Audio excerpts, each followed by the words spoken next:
नमस्कार और बहुत बहुत धन्यवाद कि आज आप लोग यहाँ पे जनता की आवाज़ बनने आए हैं।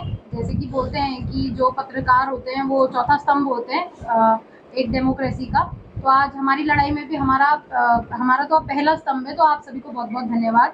मैं समाज सेवी कुसुमलता बौड़ाई और ये है आयुष की माताजी अंजू देवी और वो है बेरोजगार संघ के कुमाऊं संयोजक भूपेंद्र कोरंगा जी। जैसा कि आप सभी को पता है कि 15 जुलाई को आयुष को 7 बजे शाम को पुलिस पकड़ के ले जाती है बिना फ़ोन किए उसके घर से, उसे चौकी ले जाती है। जबकि उसकी एफआईआर जो ऑफिशियली दर्ज हुई है, जो हम आपको दिखा देंगे, वो शाम को 8:50 की है। उसके बाद उसको चौकी ले जाया जाता है कुंडेश्वरी में, उसके साथ मारपीट होती है और जो उसको पकड़ने आते हैं वो भी ड्रेस में नहीं होते हैं। और अगले दिन फिर उसको 12-1 बजे छोड़ा जाता है और उस पर ऐसी धाराएं लगाई गई हैं जो कि बिल्कुल भी मान्य नहीं है, जो कि जो उसने मीम बनाया उससे कोई रिलेट नहीं करती है। दंगाइयों वाली धाराएं हैं। तो आगे मैं चाहूंगी कि आयुष आपको पूरा बताएं। ये बात 15 तारीख की है। मैंने सुबह एक सीएम मुख्यमंत्री जी पे, दामी जी पे एक छोटा सा मीम बनाया था जिसका मकसद कोई उनकी भावनाओं को ठेस पहुंचाना या कुछ मेरा गलत नहीं था। वो मीम बस इतना था, उसमें जितना कहा गया था कि आज मैं कोई काम नहीं कर रहा हूँ, आज मैं घर पर ही रहूंगा, सोचा आपको भी बता दूं। और उस मीम के ऊपर मैंने कुछ ऐसे कमेंट्स चिपकाए थे जो कि उन्हीं के पोस्ट पर आते हैं और उनमें उत्तराखंड से जुड़े जन मुद्दे लिखे गए हैं। जैसे अंकिता भंडारी हत्याकांड है, भू कानून की मांग करते हैं, मूल निवास की मांग करते हैं, रवि बडोला हत्याकांड है, और केदारनाथ को दिल्ली में क्यों उसकी प्रतिलिपि एक कॉपी बनाई जा रही है, और गोलू देवता मंदिर की क्यों कॉपी बनाई जा रही है। ऐसे तमाम मुद्दे उसमें कमेंट्स में लिखे गए थे। तो एक ऐसे सिंपल नॉर्मल सा मीम था। तो उसी दिन शाम को मेरे घर पे पुलिस आ जाती है अचानक से 7:30 बजे टाइम। तो वो मुझे ऐसे घर से खींचते हुए ले जाते हैं जैसे मैं कोई बहुत बड़ा अपराधी हूँ। ऐसे धक्का देते हुए मुझे कार में ले जाते हैं। मेरी माता जी को कुछ नहीं बताया जाता कि आपके लड़के को कहाँ ले जा रहे हैं, क्यों ले जा रहे हैं, क्योंकि मैं उस टाइम गेट बंद करने जा रहा था घर का। मैं बाहर से घूम के आ रहा था और गेट बंद कर रहा था जैसे। तो मुझे ऐसे धक्का देते हुए कार के अंदर ले गए जैसे मैंने बहुत बड़ा अपराध किया हो, मैं कोई आतंकवादी हूँ। तो मेरी मम्मी ने जैसे मेरी आवाज़ सुनी तो वो अंदर से भागते हुए आई कि कहाँ ले जा रहे हो मेरे लड़के को। तो मेरी मम्मी को बस इतना कहा गया कि आप चौकी पहुँचो। और मुझे जैसे कार में बिठा के ले जाया जा रहा था तो मैंने उनसे पूछा कि मेरी गलती क्या है, मैंने क्या किया है ऐसा जो मुझे आप ले जा रहे हो। तो उन्होंने मुझे 2 थप्पड़ कार में मार दिए, मैम ने, जो वहाँ की चौकी इंचार्ज थी। उसके बाद वो मुझे चौकी में ले जाते हैं, मुझसे 1.5-2 घंटा पूछताछ करते हैं। मेरी मम्मी रोते रोते वहाँ से घर से चौकी पहुँचती है, क्योंकि हमारे घर में ऐसा कोई साधन नहीं है। क्या पूछताछ करते हैं कि आपने ये मीम क्यों बनाया, किसके कहने पे बनाया, अगर आप किसी संगठन के लिए मतलब किसी पार्टी के लिए काम करते हैं, या आपने कैसे बनाया, क्यों बनाया, क्या मोटिव था, ये मतलब आपका क्या उत्तर रहा उस समय?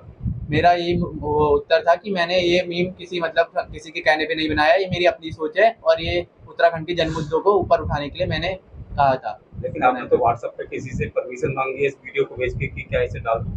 नहीं, व्हाट्सएप पे नहीं है, वो इंस्टाग्राम पे मैंने किसी को पर्टिकुलर नोएडा का नंबर है जिस पर आपने ये वीडियो भेजी है कि हाँ इसे डाल दूं? वो मेरा वो मित्र है जो कि हम मीम्स बनाते हैं आपस में, तो ऐसा कोई उसमें गलत पहली बात पूछा है ना आपने, कहा ना कि मतलब ये कहा ना कि मैंने खुद बनाया था। हाँ, मैंने खुद बनाया है। अच्छा, हमें थोड़ा सा एक बार ये भी डिफरेंस बताइए, क्योंकि ये आप लोग तो ज्यादा पढ़े लिखे हैं, इसलिए क्लियर कर रहे हैं कि ताकि हर चीज दूध का दूध और पानी का पानी। बिल्कुल हम किसी के उसमें नहीं है, मैं या पर्टिकुलर कोई भी, हम आपके भी उसमें सुनेंगे। और जो चीज है वो पहली चीज तो हमारा क्वेश्चन ये है कि आपकी उम्र कितनी है? 19 वर्ष। 19। आप इससे पहले भी शायद एक वो श्वेता महारा वाला कोई मामला हुआ था जी, वो क्या था? वो कोई मीम नहीं था। उन्होंने जितने भी लोग भू कानून के लिए देहरादून में आंदोलन कर रहे हैं और जितने भी लोग ये मतलब अपने हक के लिए लड़ाई कर रहे हैं, ये हल्द्वानी में हो चाहे देहरादून में हो, उन्होंने उन सबको नल्ले बेरोजगार करके संबोधित किया था। क्योंकि जो उनके कमेंट्स में कुछ कमेंट आते होंगे गंदे गंदे, तो वो तो हर किसी जो बड़ा चेहरा होता है उनके में आते ही हैं, चाहे वो मुख्यमंत्री हो, चाहे वो कोई एक्टर हो, कोई कुछ भी हो, तो ये नेगेटिव कमेंट्स भी सब में आते हैं। और उन्होंने उस चीज के लिए और पूरे जितने भी आंदोलन कर रहे हैं उन लोगों को नल्ला बेरोजगार कहा। तो मैंने उस चीज को पॉइंट आउट करते हुए उसका सिंपल आंसर देके एक वीडियो बनाई थी, जो कोई मीम नहीं था ना कुछ था। उसमें आगे से उनका वो बयान था जिसमें वो नल्ला बेरोजगार कह रही थी और पीछे आंदोलन कर रहे हुए लोगों की वीडियो थी। आपको बेरोजगार मानते हो मतलब? जी हाँ। अभी उम्र कितनी है आपकी? मेरी 90। पढ़ाई कर रहे हैं जी। सॉफ्टवेयर है पढ़ाई कर रहे हो अभी? BA 3rd year. कहाँ से? रामनगर। आप कितने 19 साल के हो? जी। आप कितने फॉर्म अभी तक सरकारी जॉब के लिए अप्लाई कर चुके होंगे? जी, मैंने अग्निवीर का फॉर्म भरा था एक टाइम पे, वो भर्ती कैंसिल हो चुकी थी। ठीक है जी, उसके बाद मेरे घर की स्थिति इतनी अच्छी नहीं है कि मैं आप कैसे अपने आप को साबित कर रहे हैं कि आप आप बेरोजगार हैं? दिल्ली शायद नौकरी भी कर रहे थे? जी हाँ। कब तक? कि अभी मैं 1 हफ्ते की मतलब वो आया था कि घर पे छुट्टियां मनाने आया था कुछ टाइम के लिए, जॉब छोड़ के, कि अब नेक्स्ट जगह ट्राई करूंगा दिल्ली में ही इंटरव्यूज दूंगा। आप अभी आयुष बोल रहे हैं कि आपको कोई दोस्त है जो नोएडा रहता है, दिल्ली रहता है, जिससे आप ये परमिशन मांगे हैं? परमिशन नहीं मांगी मैंने उसके सलाह ली है? मैंने सलाह भी नहीं ली, मैंने उससे बोल के ऐसा कोई दोस्त नहीं, वो नहीं पता होगा जिन्होंने आपको बयान दिया कि क्या नाम था, क्योंकि मैंने 2-3 लोगों को भेजी वीडियो। एक सीएम साहब को उस पर जी। बनाने की आपकी प्रेरणा कहाँ से मिली? प्रेरणा आप सोशल मीडिया खोल के देख सकते हैं, ऐसे तमाम वीडियो आपका दिन भर में बनते पढ़ाई का हैं। परसेंटेज क्या है? पढ़ाई का मेरी 10th में 62% थी, 12th में 72% थी, और अब बीए में? बीए में अभी मैं 5th सेमेस्टर में हूँ और मेरा 4th सेमेस्टर का रिजल्ट नहीं आया है। कहीं आपके पीछे ऐसा तो नहीं कि आप राजनीतिक क्षेत्र में जैसे आप? नहीं, बिल्कुल नहीं, ये हर एक उत्तराखंड के हर एक नागरिक का हक है कि वो अपने हक की बात करे।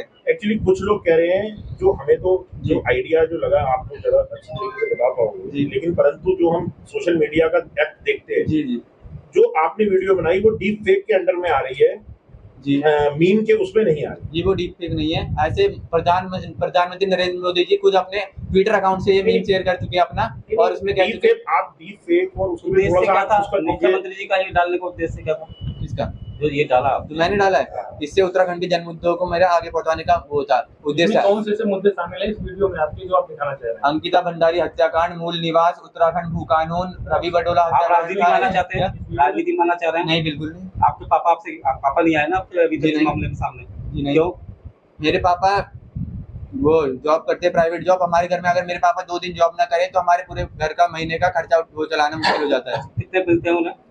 11-12 हजार। आपको कहाँ से कितना मिलता है? कहीं से नौकरी करता है? जी नहीं, अभी कर रहा था, अभी तक कर रहा था। अब मैं तो ये जो सॉफ्टवेयर है जिससे बनाया है, जी मैंने कोई सॉफ्टवेयर से नहीं बनाया, ये एक एआई है। ये गूगल पे आप सर्च करोगे फेस स्वैपर तो आप सबको मिल जाएगा वहाँ पे गूगल पे। कितने में आपको मिला? क्या कोई पैसे पे फ्री करना पड़ेगा? फ्री होता है। आप ये कोई मोबाइल? अच्छा आपने एक मार पिटाई का आरोप लगाया है, जी किस तरह की मार पिटाई करी थी? जी, जब मुझे कार में ले जाया गया तो मैंने मैम से पूछा, मैम मुझे कहाँ ले जाया जा रहा है, क्यों ले जाया जा रहा है, तो मेरा हक है पूछना। तो उन्होंने मुझे 2 थप्पड़ मारे और मेरा फोन मतलब उन्होंने छीन लिया था पहले। तो उन्होंने मुझे ये दिखाया कि ये आप ये देखो आपका ये काम है। तो मैंने कहा मैम ये तो बीजेपी के ऑफिशियल पेज से होते हैं, कांग्रेस के ऑफिशियल पेज से होते हैं, तमाम भारत में ये चीजें हो रही हैं। प्रधानमंत्री मोदी तक अपने मेडिकल कराया था पुलिस ने? मेडिकल मेरा अगले दिन सुबह 8 बजे कराया गया। मेडिकल नहीं कराया गया, वहाँ पे मुझे खड़ा कर दिया गया चुपचाप, और उनसे जो वहाँ पे डॉक्टर होंगे उनसे कहा इनका मेडिकल बना दो। और डॉक्टर ने मुझे बस इतनी सी बात पूछी कि आपको कहीं शरीर में ऐसी चोट नहीं लगी जो दिख रही हो? आपने क्या कहा? मैंने कहा नहीं, क्योंकि मुझे ऐसी दिखने वाली चोट नहीं थी। आयुष, आपको उत्तराखंड की बहुत सारे मुद्दे हैं, आपको लगता है कि आप पढ़ाई कर रहे हो, मुद्दे उठाने चाहिए? जी बिल्कुल। तो उन मुद्दे को आपके पोस्ट कितने हैं जो मुद्दे को आप उठाए हो? कोई लेटर लिखे हो प्रशासन को, क्षेत्रीय नेताओं को लिखे हो? लेटर आपके पास तो होगा ही। जी मैं लेटर नहीं लिखता, मैं अपनी मेरा सोशल मीडिया पे पेज है, मैं इसमें मतलब कोई ऐसा इंस्टाग्राम पे भी है, जी। यूट्यूबर भी हैं आप? जी इंस्टाग्राम में मतलब वीडियो एडिटर के वो कह सकते हो आप, कंटेंट क्रिएटर। अच्छा, कब से कर रहे हैं लगभग? 2 साल। 2 साल। जी सपोर्ट है घर की? जी बिल्कुल सपोर्ट है। एक तरफ आप कह रहे हैं कि मैं बिल्कुल, जी दूसरी तरफ ये भी कह रहे हैं कि अभी फादर को भी छुट्टी पे रहेंगे। जी जी आपको क्या लगता है गुस्सा है? जी मैं अभी तक मैं बता चुका हूं आपके कि मैं पापा जॉब कभी कर आपसे रहा था। पढ़ाई के लिए कहते हैं कि बेटा पढ़ाई में ध्यान दिया करो? जी बिल्कुल कहते हैं। कहते हैं जी, वो नाराज है इस बात से? नहीं बिल्कुल नहीं, क्योंकि उन्हें पता है कि मैंने कुछ गलत नहीं किया। नहीं सर, उसमें खर्चा नहीं होता, आपको भी मिल जाएगी वो ऐप, एडिटर आपके पास भी आ जाएगा। ऐसा कुछ नहीं है उसमें, पैसा क्योंकि ये मुद्दा इस तरह का दिखाई दे रहा है जी जी कि पुलिस ने आपके संग अत्याचार किया, जी ठीक है, जो आपका कहना है, जी बिल्कुल। यानी क्योंकि मैं आपकी 1-2 वीडियो देख के तब थोड़ा सा उम्र कर गया। मुझे आप ये बताओ अत्याचार कैसे लगा? मुझे क्योंकि ये पता लगा कि पुलिस ने आपको समझाया 1-1.5 घंटे बैठ के कि बेटा आपको भविष्य उसे समझाना नहीं कहते, उसे कहते हैं। समझाना नहीं कहते, उसे माइंड डाइवर्ट करना कहते हैं। उन्होंने मुझे ये क्या तक कहा, मायने है? वही शब्द बताओ। सुनो आप, उन्होंने मुझे ये तक कहा कि जो देहरादून में आंदोलन कर रहे हैं, मतलब जो आंदोलन शब्द तो नहीं कहा, पर ये कहा जो देहरादून में बैठे हैं, मतलब जो ये करते रैली वैलियां निकालते हैं, ये इनकी सोच अलगाववादी वाली है। अब अलगाववादी मुझे स्पष्ट रूप से वो बताएं कि अलगाववादी का मतलब क्या होता है। शायद आपके द्वारा कोई पोस्ट ऐसा किया गया है कि उसमें पहाड़ी और तराई हो ऐसा कुछ लेकर शायद? जी नहीं, बिल्कुल किया गया नहीं, है? बिल्कुल नहीं।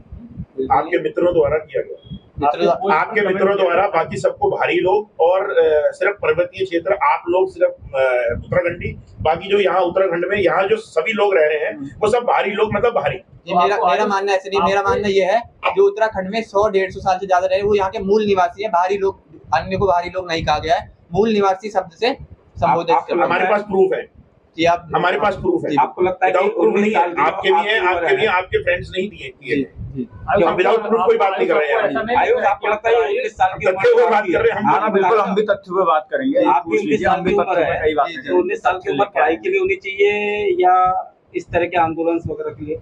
जी, एक जो युवा होता है वही पूरे राज्य की आवाज होता है। अब मुझे अगर पता लगा है कि बीए में आपके बहुत ही कम परसेंटेज आए हैं जी, तो ऐसा क्यों रहा? क्योंकि मेरे घर की स्थिति अच्छी नहीं है, मैं उसके साथ साथ पार्ट टाइम जॉब भी करता हूँ। जैसे मैंने आपको बताया, मैं दिल्ली में जॉब आपको भी नहीं कर लगता रहा था। कि मोबाइलबाजी छोड़ के आपको पढ़ाई पे ध्यान देना जी चाहिए? नहीं, बिल्कुल नहीं, क्योंकि अगर हमें दिल्ली ना जाके हमें उत्तराखंड में रोजगार मिले तो हम दिल्ली क्यों क्या जाएंगे? करते थे आप? जी, ट्रांसपोर्ट कंपनी में जॉब करता था। कितने पैसे मिल रहे थे? जी 13,000। 13,000। जी, और उन्हीं 3 महीने की कमाइयों से मैंने अपने लिए एक नया फोन लिया था, जो उन्होंने जब्त कर दिया है, जिससे कहा गया है कि इससे क्राइम हुआ है। आयुष, आपको ऐसा नहीं लगता कि जो आपके मित्र आपकी फ्रेंड सर्कल में है वो जी। जो पोस्ट कर रहे हैं तराई और पहाड़वादी को लेकर, ऐसे अशांति फैलेगी समाज में और स्टेट में, आपको ऐसा नहीं लगता? जी नहीं, क्योंकि उन्होंने अगर ऐसा कुछ किया हो, अगर वो बाहरी मतलब ऐसे वो धर्म वर्म के आधार पर लोगों को बांटना चाह रहे हो तो ये गलत है। धर्म नहीं, धर्म से बड़ा धर्म मुद्दा हो गया नहीं, धर्म से बड़ा मुद्दा है। उन्होंने बाकी सबको जो उत्तराखंड में सब प्लेन्स वाले रह रहे हैं उनको सभी भारी व्यक्ति बोला है, जो आपके भी मित्र हैं, आप सबकी पोस्टों में वो मित्र हैं आपके। स्वयं मैंने भी इंस्टाग्राम में, हाँ आपने भी। लेकिन किसको क्या किया वो मैं अभी लेकिन आप ये बताओ, इसमें पहाड़वादी तराईवादी ये भावना मतलब कब तक चलेगी? और अच्छा, ऐसे आपके अगर दोस्तों ने उसमें ये भी कमेंट कर रखा है कि मीडिया बिकाऊ है।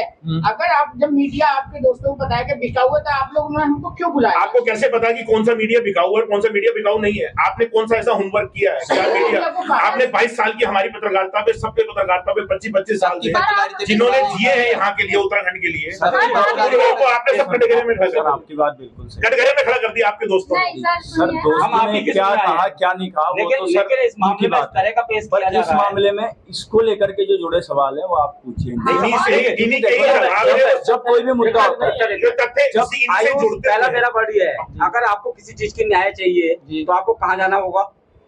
कोर्ट जाना होगा ना, न्यायालय का आपका भरोसा है ना? पहले मैं पुलिस के पास जाऊंगा और ये पुलिस हमारे साथ अन्याय करेगी तो हम तब तो कोर्ट जाएंगे। जी तो फिर आप कोर्ट क्यों नहीं जा रहे? जी मैं जाऊंगा। जाएंगे ना? जी बिल्कुल, अभी क्योंकि हमारे बड़े भाई भैया ये उनके पास डीजीआई या डीआईजी जो भी है उनके पास गए आपको थे। लगता है मीडिया में इस तरह से आने के बाद जी। और कि आपको न्याय ज्यादा अच्छा मिल जाएगा या कोर्ट में जाने के बाद ज्यादा अच्छा न्याय मिल जाएगा? जी, कोर्ट में भी मिलेगा और आप सब तक मैं अपनी बात पहुंचाऊंगा तो आपको भी पता लगेगा कि इसके साथ अन्याय हुआ है। क्योंकि मेरे घर का बैकग्राउंड इतना अच्छा नहीं है कि मैं इतने पैसे लगा के कोर्ट में जाऊं, कोई अच्छा सा वकील करूं। किसी के संग इस तरह से इमेज बनाना या डिफेक्ट करना, ये आपको नहीं लगता है, है? मैंने किसी का डिफॉर्मेशन नहीं किया, ये मैं कहता हूँ। आपको लगता है कि ये चीज जो है समाज में अच्छी से दिशा दे रही है? जी पहली बात, मैंने कुछ गलत नहीं किया, मैं फिर से बताता हूँ कि मैंने कोई गलत नहीं किया। आप वो मीम खुद देख सकते हैं। आपके मम्मी पापा आपसे क्या उम्मीद करते हैं? आपको एक इंजीनियर, डॉक्टर या इस तरह का आंदोलन के हक के लिए तुम्हें आवाज उठानी चाहिए। आप इससे क्या भविष्य की उम्मीद करती हैं? राजनीति में तो नहीं है, लेकिन ये है कि अपना भविष्य आगे देखे तो बच्चा। फिर पढ़ाई पे क्यों नहीं ये ध्यान देता? सर पढ़ाई में दिया था उसने ध्यान, पर बट ये कुछ टाइम से हमारी थोड़ा एक तरफ ये भी है कि आपके फादर आपसे नाराज है। नहीं बिल्कुल नहीं। नहीं सर इसलिए नहीं दिखाई देते कि आप बोल रही 90 थी, आप बोल रही आप थी, बोल रही थी। हाँ, बोलो। तो सर मतलब कुछ हालत ऐसे हो गए कि बच्चा ने इंटर करके बाहर जाना पड़ा कि इतनी हालत खराब थे घर के, इसलिए मैंने बच्चा बाहर भेजा। वहाँ पे बहन सिस्टर रहती है उसकी, कई उम्मीद साल से करते हैं जॉब ना कि ये भी करती है। डॉक्टर, सर बिल्कुल इंजीनियर। उम्मीद होती है। क्यों नहीं खड़े उतरते उस पर? किस चीज पे? भाई पढ़ाई पढ़ाई पर पे। क्यों नहीं किया? सर अगर ऐसे क्यों नहीं वो करा? करेंगे तो हम तो सभी बोलना बंद कर देंगे, क्योंकि हमारे नहीं, मैं उस माँ-बाप पर्पज से भी नहीं आ रहा, मैं नहीं नहीं तो हाँ। ऐसा है, अगर तो हाँ। फिर तो हम सभी बोलना बंद कर देंगे। उनके भी घर वाले, हमारे किसी के घर वाले राजनीतिक क्षेत्र से तो है नहीं कि आप लोग कूदिए राजनीति में, ऐसा तो नहीं है। तो फिर अगर हम बोलना ही बंद कर देंगे तो फिर जब हमारी आवाज ही बंद हो जाएगी तो फिर तो अपनी मनमानी ही चलेगी ना। आप वो पोस्ट एक बार देखिए, उसमें क्या है। और आप जो चैनल का भी कह रहे हैं कि पत्रकारिता पे, हमने पत्रकारिता पे सवाल नहीं उठाई है, एक पर्टिकुलर चैनल को बोला गया था क्योंकि वो पोस्ट उस तरीके से हुई थी। मैडम अनुषा बडोला ने जब भी बोला था, जो सीईओ है, उनपे भी सवाल उठे थे कि आपने बोला कि आपने काउंसलिंग करी थी। थप्पड़ मारना, लॉकअप में रखना काउंसलिंग नहीं होती है। एफआईआर 8:50 पे हो रही है, आप 7 बजे बच्चे को घर से उठा के ले जा रहे हो। जब पुलिस ही इतनी तानाशाही करेगी तो पहला इंसान तो पुलिस मैं के आपका पास जाएगा इंस्टाग्राम ना। देख रहा था, हाँ। एक सीएम साहब ने शायद पोस्ट डाली थी जिसमें जागर वाली, उसमें आपने कोई कमेंट किया हुआ? जागर कमला देवी वाली डाली थी। जिसमें आप देख रहे हैं कि फिर बकचोदी करने आए। नहीं, मैंने आप जागर वाली पे नहीं थी। है? तो सीएम साहब का जो वो है इंस्टाग्राम आईडी, उसमें उन्होंने उस जागर महिला की तारीफ कर रहे हैं। आप उसमें लिख रहे हैं कि फिर आ गए बकचोदी करने। एक सीएम के लिए आप ऐसा बोल रहे, सही बोल रहे आप उसमें अन्य कमेंट पढ़िए। नहीं, मेरा कहना ये है कि मेरे पे अकेले पे केस क्यों किया जा रहा है, बाकी लोगों पे क्यों नहीं किया गया? एक आपका यह है कि बाकी लोगों पे भी केस होना चाहिए। अगर हाँ, जो अपने अकेले मतलब जो कमेंट कर रहे हैं, जो भी कर रहे हैं, हर एक उस व्यक्ति पे होना चाहिए जो कमेंट कर रहा है। मेरे पोस्ट पे भी इतनी तमाम गालियां गलौच आती हैं। मैं भी मतलब एक इन्फ्लुएंसर हूँ सोशल मीडिया पे, तो मैं भी ऐसी तमाम पोस्ट करता हूँ जिसमें मुझे भी बैकलेस मिलता है या गालियां मिलती हैं, गलौच मिलती हैं, तो मैं उस चीज़ को इग्नोर कर देता हूँ। क्योंकि जो मतलब सोशल मीडिया पे तमाम पोस्ट करता है, तो उन्हें अगर उस चीज का वो मिलेगा, क्या कोई उसकी तारीफ भी करेगा, तो उसमें कई लोग मतलब ऐसी चीजें भी आप करते हैं। आहत किस चीज से हैं? मुकदमा दर्ज होने से, आपके संग मारपिटाई हुई है जो आप कह रहे हैं इससे? जी मैं इस पूरे प्रकरण से ही आहत हूँ, क्योंकि इसमें एक तो FIR भी गलत है, धाराएं भी गलत है। क्लियर कीजिए। FIR में ये लिखा गया है कि मैंने धामी जी की फर्जी आईडी बनाई है, जो कि आप सबने भी देख ही लिया होगा कि मेरी रियल आईडी है, उसमें मेरा नाम लिखा गया है और मेरी खुद की वो फोटो लगाई गई है, तो वो फर्जी आईडी नहीं है। दूसरा उसमें ये लिखा गया है कि मैंने ऐसे ही कुछ वो फर्जी आईडी बना के धामी जी की छवि को वो बेकार करने की कोशिश किया, मतलब उनको उनके छवि बेकार, पर उसमें ऐसा कुछ नहीं है। उसमें वो एक मनोरंजन के तौर पे भी लिया जा सकता है, हंसने के तौर पे भी लिया सकता है कि इसे हंस के टाल दिया जाए। ये बात तो आपको कोर्ट में पेश करनी चाहिए। जी बिल्कुल करेंगे। तो फिर आप उनसे देरी क्यों कर रहे हैं? क्योंकि हम अभी वो देहरादून में सर के पास गए थे, जो पुलिस के सीनियर वो होते हैं, तो उन्होंने हमें कुछ टाइम का वो दिया था कि हम इस पे संज्ञान लेंगे, पर अभी तक तो ऐसा कोई संज्ञान न लिया गया है, ना मुझे फोन दिया गया। मुलाकात हुई थी आपकी देहरादून में? जी भैया गए थे। कौन से अधिकारी? इस प्रकरण पे मैं आप कौन से? आप अच्छा ठीक है। पहले तो मैं और ह्यूमन राइट्स कमीशन में हम सिर्फ- लोगों ने ऑलरेडी डाल दिया, सर मैं मानवाधिकार सिर्फ में 5 से कंप्लेंट 7 आ मिनट चुके के हैं। अंदर इस पूरे प्रकरण को शुरू कर लेकर लेते, फिर आप पे आ जाएंगे। आपको दिया। हाँ, ये मानवाधिकार में हम लोगों ने कल ये कंप्लेंट डाल दी है और आज हम उसकी हार्ड कॉपी भी पोस्ट कर देंगे मानवाधिकार को। उसकी कॉपी हमें मिल जाएगी? जी सर, उसकी कॉपी मैं आपके पास शाम तक पहुंचा दूंगी। Thank you. अब आप बताइए सर। 5 से 7 मिनट के अंदर इस पूरे प्रकरण को मैं जो है वाइंड अप करूंगा। सबसे पहले बात रही मीम बनाने की, तो मीम बनाने की बहुत सारी एप्लीकेशन आपको मिल जाएगी। अगर मीम बनाना गलत है तो एप्लीकेशंस हटनी चाहिए, पहली बात। दूसरी बात, मीम्स बनाना बिल्कुल भी गलत नहीं है, ऐसा हम इसलिए कह रहे हैं क्योंकि इस देश के जो प्रधानमंत्री जो प्रथम व्यक्ति हैं, उन पर जब मीम बनता है तो प्रधानमंत्री जी उसकी तारीफ करते हुए अपने सोशल मीडिया से इसको शेयर करते हैं। ये वही सेम AI है जो ठीक है, ये AI के ही माध्यम से बनाया गया, जिसके माध्यम से आयुष ने बनाया। फेक कह रहे हैं। पहली बात। नहीं, हम नहीं कह रहे, सुनिए, आपने अगर पढ़ाओ हाँ, है ना, जो भी कह और रहे हैं हम। ये तो बात हो गई कि भाई मीम बनाना कोई भी गलत नहीं है, बशर्ते कोई भावनाएं आहत ना हो। और वो जो पूरा वीडियो इन्होंने बनाया उसमें ऐसी कोई भावनाएं आहत नहीं हो रही हैं। अगर हो भी रही हैं तो वो भावनाएं क्यों नहीं इस FIR में लिखी गई हैं, पहली बात। दूसरी बात, भाई को जो है 7 बजे लगभग ले जाया जाता है, लेकिन जो FIR का जो समय है वो 20:50 है, मतलब सॉरी 8:50 में जो है FIR लिखी गई है।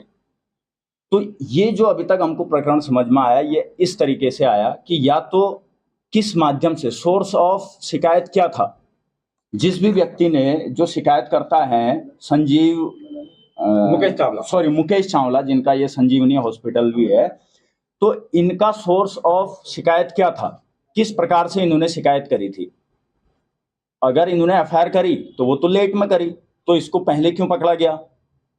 अगर शिकायत उन्होंने फोन के माध्यम से करी, तो ऐसे तो फोन के माध्यम से मैं भी किसी व्यक्ति की अगर शिकायत कर देता हूं तो क्या पुलिस उसी एक्शन मोड में आएगी जिस एक्शन मोड में इनके साथ आई। आपका कहना है कि तहरीर मुकेश चावला के द्वारा नहीं दी गई थी। तहरीर अगर दी गई थी तो वो दिखाएं हमें। और दूसरा, आप किस व्यक्ति के कहने पर, क्योंकि तहरीर क्योंकि सार्वजनिक हुई नहीं है और न पुलिस प्रशासन ने तहरीर दिखाई, तो हम तो मान ही नहीं सकते कि उन्होंने तहरीर दी।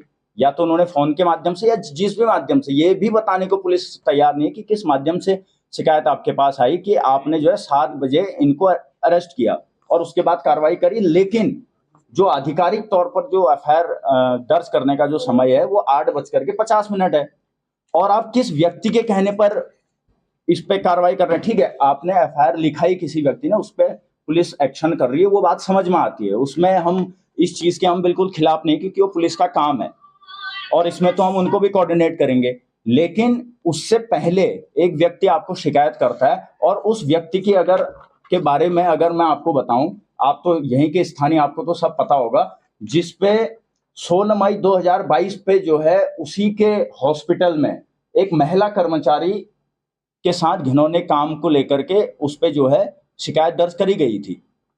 और अगर मैं आपको बताऊं, क्योंकि उनका एक संजीवनी हॉस्पिटल है, तो राज्य स्वास्थ्य प्राधिकरण उत्तराखंड द्वारा इतने आरोपों पर उनको नोटिस दिया जाता है। आरोप संख्या 1, आरोप संख्या 2 आरोप उन पे लगे हैं, उस पे जो है हमने नहीं दिया है, किसी पर्सनल व्यक्ति ने नहीं दिया, राज्य स्वास्थ्य प्राधिकरण उत्तराखंड ने दिया है। खैर इस पे क्या कार्रवाई हुई ये तो हम अभी सूचना के अधिकार में मांगेंगे। नहीं, आप समझने की कोशिश करिए ना। आप जब इसको पर्सनली प्रश्न पूछ रहे हैं कि आपके पिताजी क्यों नहीं आगे आ रहे हैं, आप क्या करना चाह रहे हैं, आपके नीचे कमेंट मार रहे हैं तो उसकी भी क्या इसी की तमाम चीजें आप जो अगर आप अंदर तक पूछ रहे हैं तो इस केस के भी अंदर तक जाने की आवश्यकता है ना। जो शिकायत करता है उसका बैकग्राउंड ये है, और ठीक है अगर ये 8:50 में शिकायत करता उसके बाद कार्रवाई होती तो हम इस व्यक्ति पे भी सवाल नहीं उठाते। ठीक है, सबका अधिकार है शिकायत करने का और पुलिस का काम है उस पर एक्शन लेने का। लेकिन जिस रवैये से पुलिस ने एक्शन लिया है, सबसे पहली बात वो ड्रेस में नहीं थे। ठीक है, होता है बहुत बार ड्रेस में नहीं होता, मान सकते इस बात को। आपके पास में बिना अरेस्ट वारंट के आप कैसे इसको अरेस्ट कर सकते हैं? और अगर आप काउंसलिंग कर भी रहे थे तो आप कितना सामर्थ्य थे काउंसलिंग करने के लिए इस व्यक्ति को? और ऐसा आपने क्या काउंसलिंग किया कि आपको रात भर उसको वहां रखना पड़ा, उसको 2 थप्पड़ मारना पड़ा, उसको जो है कई ऐसे शब्द बोले गए जो इस व्यक्ति इस कुछ कह रहे थे आप? 2 लातें मारी गई। इस चीज का वहाँ पे क्या पता सबूत भी हो, क्योंकि वहाँ मेरे हिसाब से शायद से सीसीटीवी कैमरा भी है, तो क्या पता वो खोल के देखने किस जगह की है? कुंडेश्वरी चौकी। कुंडेश्वरी चौकी की ये बात है। मतलब पहले आपको हिसाब से प्रतापपुर लाया गया चौकी पे और उसके बाद कुंडेश्वरी। जी क्योंकि विवेचक वहाँ के थे शायद। और सबसे बड़ी बात कि इसमें जो दलील देते हैं, वो जो तहरीर देते हैं, पहले कार में मारा गया, जब ले जाया गया थप्पड़ 2, फिर 2 लातें मुझे कुंडेश्वरी चौकी में जब ले जाया गया, इसके अलावा नहीं मारा गया। नहीं। अब सबसे बड़ी बात ये है, एक और बयान है मेरा, उनका कहना ये था कि ये तुझे ऊपर से मारने का बहुत ऑर्डर है, तुझे बहुत मारना है, डराना है, धमकाना है। किसने कहा था आपसे? वहाँ कोई सर थे, मैं उनका नाम नहीं जानता, मतलब जितना भी स्टाफ था वहाँ पे खड़े थे काफी लोग, वहाँ पे सर थे, उन्होंने कहा तुझे काफी मारने का ऑर्डर है। सिपाही थे, दरोगा थे, आई थिंक वहाँ के वही होंगे, कोई सीनियर ही थे, मतलब बाकी तो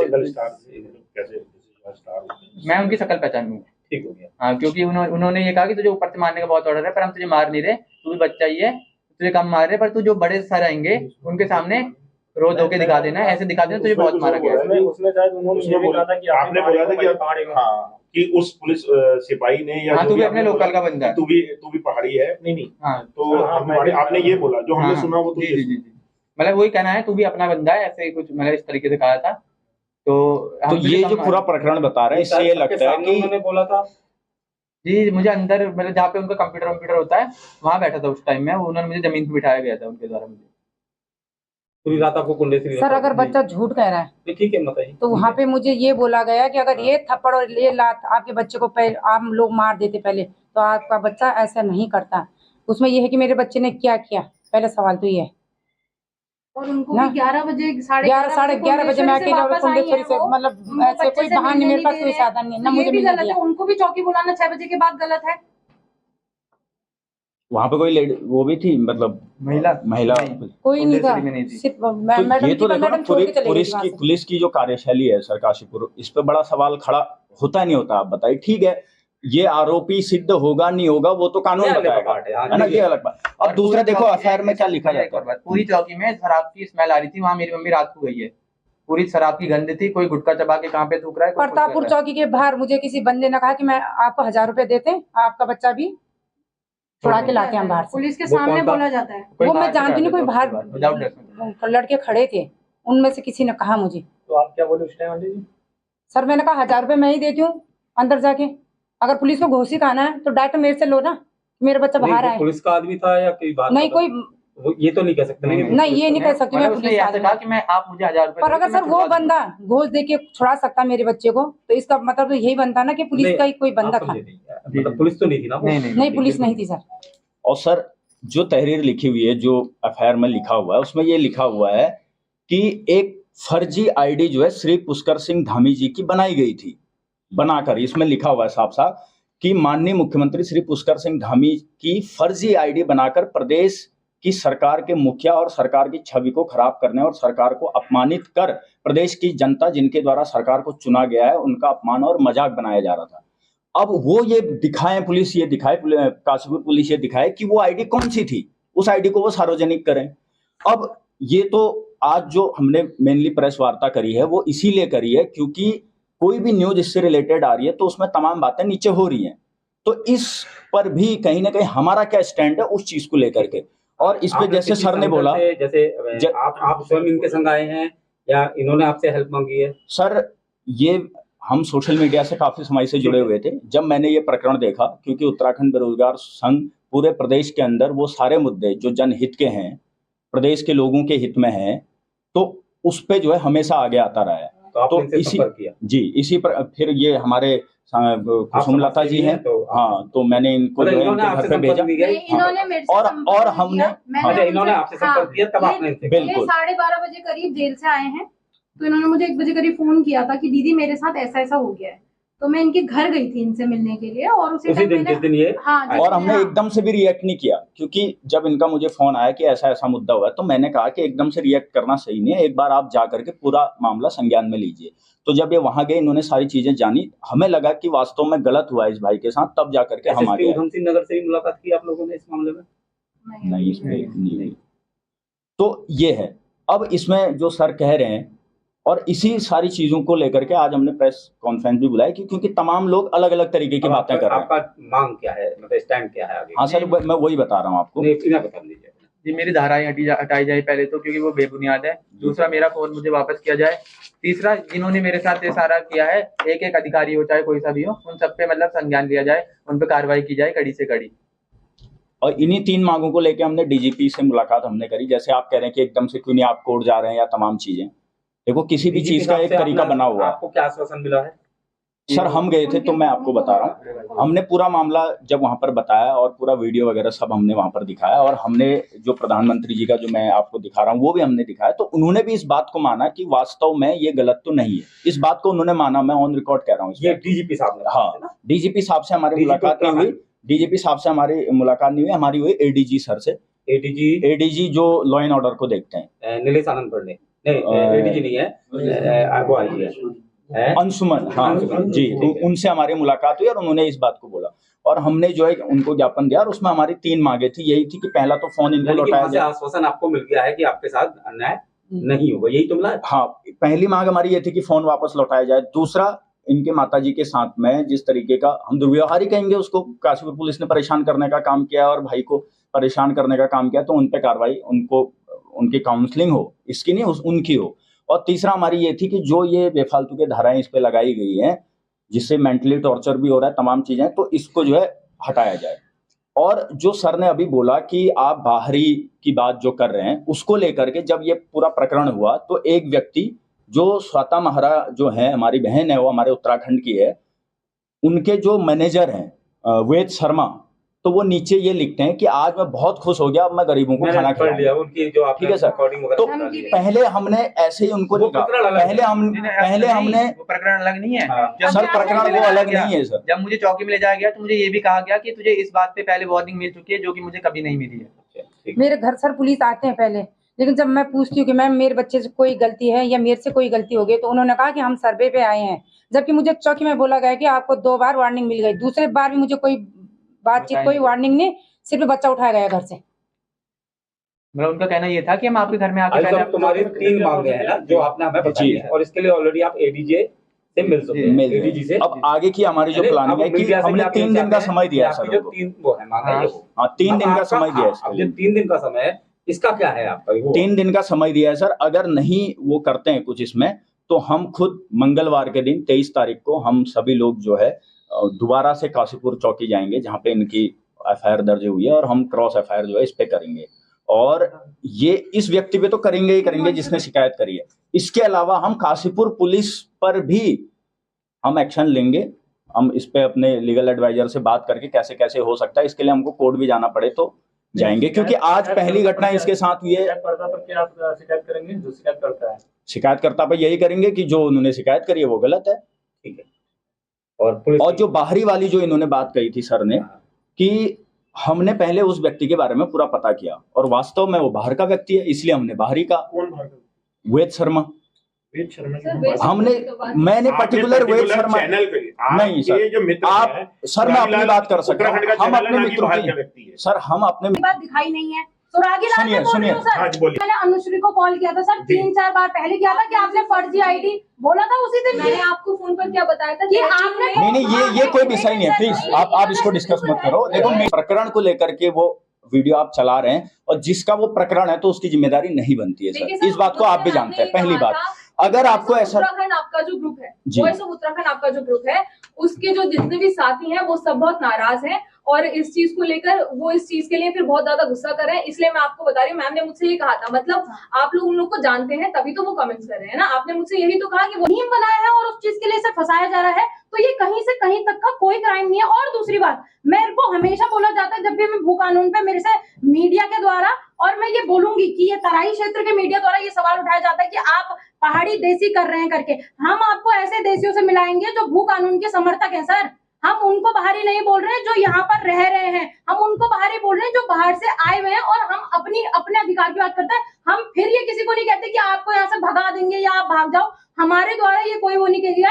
बाकी 100 मुंह है, हम 100 मुंह को नहीं पकड़ सकते। जो लोग बोल रहे हैं वो लोग बोल रहे हैं, हमने किसी को नहीं कहा पकड़ो। और जो आपने इससे भी कहा था कि इसने नोएडा वाले से किसी से परमिशन ली थी, सर जब हम वीडियो डालते, मैंने खुद श्वेता महारा पे वीडियो डाला है, तो जब हम वीडियो डालते तो हम अपने दोस्तों से बोलते हैं यार कि मैं सही बोल रही हूँ गलत बोल रही हूँ, वो हमारी पर्सनल एडवाइस होती है। तो उसमें आप हमको नहीं कह सकते कि आप क्या कर रहे हैं क्या नहीं कर रहे हैं, ठीक है। और आज हमने ये हुआ था, एक चीज और मैं सवाल करना चाहूंगी डायरेक्ट आपके थ्रू मुकेश चावला जी से, कि आपने तहरीर तो दे दी, आप एक बार भी वो मीडिया के सामने आए? हम 10 बार आ गए हैं क्योंकि हम गलत नहीं है, हमें पता हमारे भाई ने गलत नहीं करी है, इसीलिए हम परसों से इंटरव्यू दे के बोल के हर जगह बोल रहे हैं। और हर जगह हमारी एक ही चीज है, 3 ही मांगे, हम वही बात कर रहे हैं। ठीक है।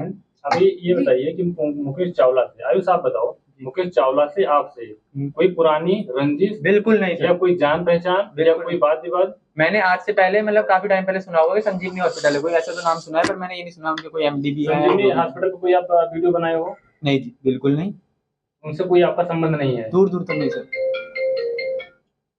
अच्छा मैम, आपने वो अभी कर्नाटका में 100% रिजर्वेशन कर्नाटका वालों को दे दिया है, ठीक है। और हिमाचल में देखो आप, वहाँ भी भू कानून चल रहा है। सर हम अपने अधिकार की बात कर रहे हैं, आप उनको भी दीजिए, हमें कोई दिक्कत नहीं है। तो कह नहीं सकते, पहला बोला है सर, जो आके हमारे बीच में हमारे अब हमारा 11th क्लास में एक लड़का है, हमारा भाई है, उसको जाके भी वो धमकी दे रहा है कि अगला नंबर तेरा, लेंटर लगवाता हूँ पुलिस से। ये किस तरह की बातें होती है सर? हम बाहर की बात करते तो बाहरी, मैंने ये नहीं बोला कि वो देश से बाहर हमारे उत्तराखंड का। नमस्कार और बहुत बहुत धन्यवाद कि आज आप लोग यहाँ पे जनता की आवाज बनने आए हैं। जैसे कि